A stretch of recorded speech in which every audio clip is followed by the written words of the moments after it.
26 जनवरी सन 1992 भारत के इतिहास का ऐतिहासिक दिन, जब जम्मू कश्मीर में आतंकवाद अपने घुटनों पर आ गया था। जब आतंकवादियों से जान की धमकी मिलने के बावजूद आज के पीएम नरेंद्र मोदी ने श्रीनगर के लाल चौक में तिरंगा फहराया था और जब पाकिस्तान को अपने ताकत की झलक दिखाई थी, उस वक्त नरेंद्र मोदी ने अपने भाषण में ये कहा था। 26 जनवरी को परसों, अब चंद घंटे बाकी हैं, लाल चौक में फैसला हो जाएगा किसने अपनी मां का दूध पिया।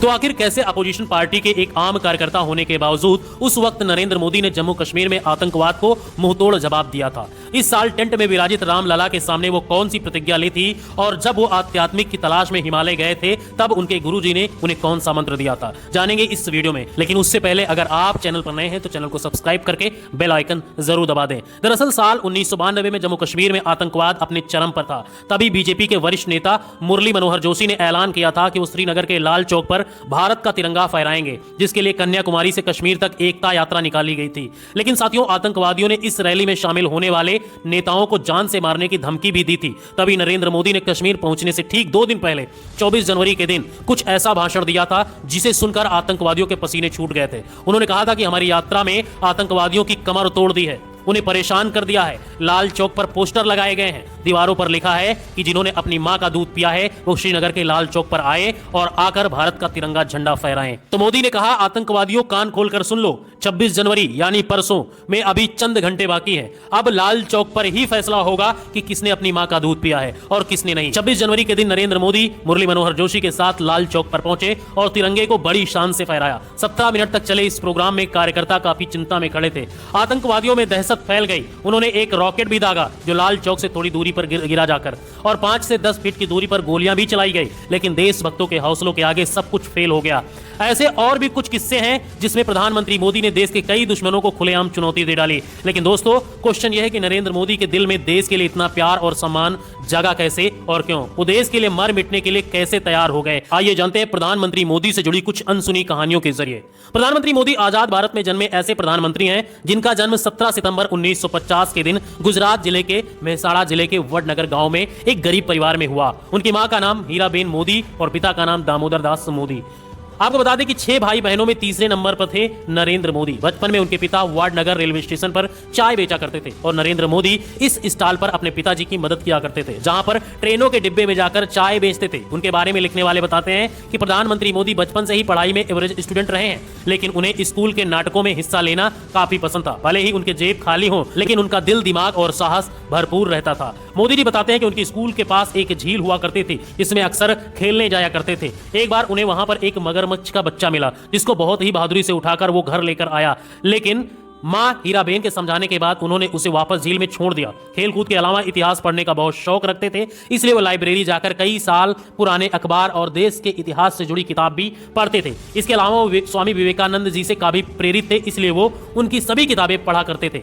आपको बता दें कि महज 8 साल की उम्र में अपने हिंदी टीचर चंद्रकांत दवे से प्रभावित होकर मोदी आरएसएस में जाने लगे। वहां उनकी मुलाकात एक ऐसे व्यक्ति से हुई जिसके लिए वो झाड़ू लगाने से लेकर कपड़े धोने तक का काम करने लगे। उस व्यक्ति का नाम था लक्ष्मण राव इनामदार, जिन्हें सभी वकील साहब कहकर बुलाते थे। उनकी मोदी जी पर सबसे अधिक छाप थी। नरेंद्र मोदी को बचपन से ही अच्छे कपड़े पहनने का शौक था। हालांकि वो कभी महंगे कपड़े नहीं खरीदते थे, लेकिन साफ सुथरा रहना उनकी खूबसूरती थी। उनका स्टाइल बचपन से ही काफी अलग रहा है। कभी वो बाल बढ़ा लेते, कभी मूंछ बढ़ा लेते, कभी सरदार के गेटअप में आ जाते। नहीं आएगी जिसमें सादगी ना हो, अच्छे तरीके से रहना, गंदे रहना, जूतों का पॉलिश नहीं किया है, कुर्ता ऐसा है, उसका मेरी आदत नहीं, मेरे बचपन से आदत नहीं है। लेकिन मुझे नहीं लगता है कि मैंने कभी कोई महंगी चीज परचेज की है, कभी नहीं। मेरे शरीर पे कोई महंगी चीज नहीं होती है, लेकिन मैं साफ सुथरा, धोया हुआ, प्रेस किया हुआ पहनना। आपको बता दें कि 12 वर्षीय नरेंद्र मोदी के दिल में देशभक्ति तब जाग उठी जब 1962 में भारत और चीन के बीच भयंकर युद्ध छिड़ गया, जिसमें भारत की हार हुई और इस हार ने 12 साल के नरेंद्र मोदी को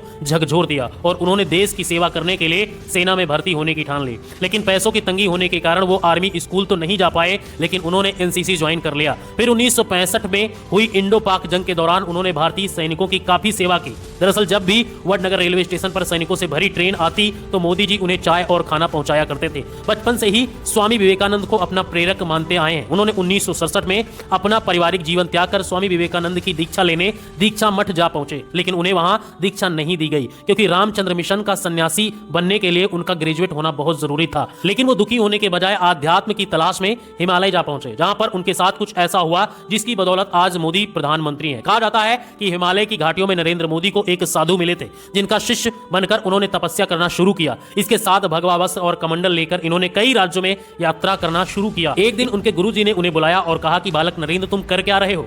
नरेंद्र मोदी कुछ समझ नहीं पाए। तभी गुरुजी बोले, तुम्हारे पास दो रास्ते हैं, अगर तुम तपस्या करो और तुम तपस्वी जीवन जियो तो ऋषि बन जाओगे, लेकिन नियति ने तुम्हें कुछ और ही करने के लिए चुना है, जिसके लिए तुम ऋषि जीवन त्याग कर सांसारिक जीवन में आ जाओगे। इसके लिए तुम राज ऋषि कहलाओगे। इसलिए वो पहले केदारनाथ, फिर उसके बाद दिल्ली, राजस्थान और राजकोट से होते हुए वडनगर वापस आ गए और कुछ दिन परिवार के साथ रहकर अहमदाबाद आ गए। घर छोड़ने को लेकर उन्होंने एक इंटरव्यू में ये कहा, 17 साल की आयु में घर छोड़ दिया। स्कूली शिक्षा के बाद मैं निकल गया।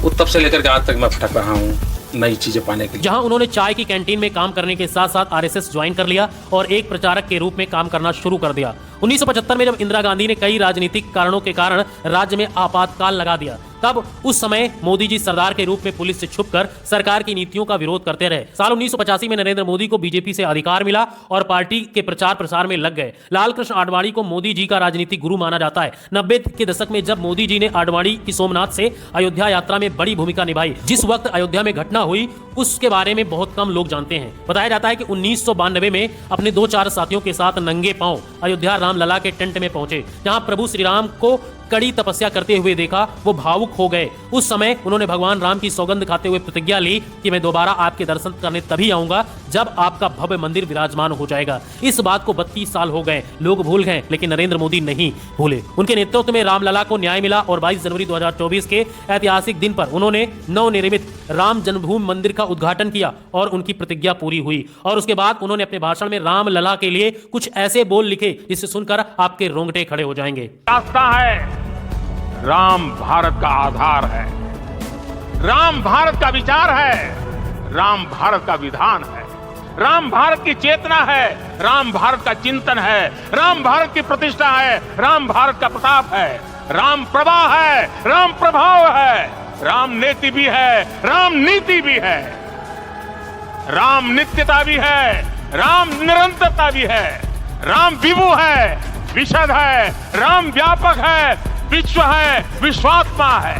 प्रधानमंत्री मोदी गुजराती में कविता लिखते हैं। उन्हें फोटोग्राफी का भी शौक है। बहुत कम लोग जानते हैं कि पीएम मोदी अमेरिका के पब्लिक रिलेशन और इमेज मैनेजमेंट का 3 महीने का कोर्स कर चुके हैं। उनके 5 भाई और 1 बहन है। नरेंद्र मोदी की पत्नी का नाम यशोदाबेन मोदी है। परिवार के कहने पर उन्होंने सिर्फ 17 साल की उम्र में यशोदाबेन से शादी की थी। कुछ लोग का कहना है कि शादी होने के 3 साल बाद तक मोदी अपनी पत्नी के साथ रहे, लेकिन मोदी जी के बारे में लिखने वाले इस बात से इनकार करते हैं। कहते हैं कि वो दोनों कभी साथ रहे ही नहीं। मोदी जी का मानना है कि एक शादीशुदा के मुकाबले अविवाहित व्यक्ति भ्रष्टाचार के खिलाफ ज्यादा जोरदार तरीके से लड़ सकता है, क्योंकि उसे अपनी पत्नी, परिवार और बाल बच्चे की कोई चिंता नहीं रहती। 1992 में एकता यात्रा करने के बाद पीएम मोदी गुजरात आ गए, जहां 1995 में बीजेपी ने पूर्ण बहुमत की सरकार बनाई। केशुभाई पटेल को मुख्यमंत्री बनाया गया और नरेंद्र मोदी को पार्टी का कामकाज देखने के लिए मुंबई बुला लिया गया। 1998 में गुजरात में फिर चुनाव हुए और बीजेपी की सत्ता में वापसी हुई, लेकिन केशुभाई पटेल अब काफी बीमार रहने लगे थे। इस बीच 26 जनवरी 2001 को एक कांड ने गुजरात को हिलाकर रख दिया। लोग सरकार से निराश हो चुके थे। तभी केंद्र में एनडीए की सरकार थी और प्रधानमंत्री थे अटल बिहारी वाजपेयी। उन्होंने मोदी जी से कहा कि तुम्हें दिल्ली छोड़कर गुजरात जाना चाहिए। तब मोदी जी यह बात समझ नहीं पाए, लेकिन बाद में पता चला कि वाजपेयी जी उन्हें गुजरात का मुख्यमंत्री बनाना चाहते थे और गुजरात आने के बाद 7 अक्टूबर 2001 के दिन प्रधानमंत्री मोदी को गुजरात का मुख्यमंत्री नियुक्त कर दिया गया, जहां उन्हें 4 बार लगातार जीत हासिल करके 13 साल तक गुजरात के मुख्यमंत्री पद का भार संभाला। और फिर साल 2014 में बीजेपी ने केंद्र में भारी बहुमत हासिल की और 26 मई 2014 में नरेंद्र मोदी बने भारत के प्रधानमंत्री। तो दोस्तों, आज के लिए बस इतना ही। अगर आप भी इसका पार्ट 2 देखना चाहते हैं, जिसमें हम प्रधानमंत्री मोदी के प्रधानमंत्री बनने के बाद के कार्यकाल के बारे में चर्चा करें, तो कमेंट में पार्ट 2 जरूर लिखें और वीडियो अच्छा लगा हो तो वीडियो को लाइक करके दूसरों तक जरूर शेयर करें।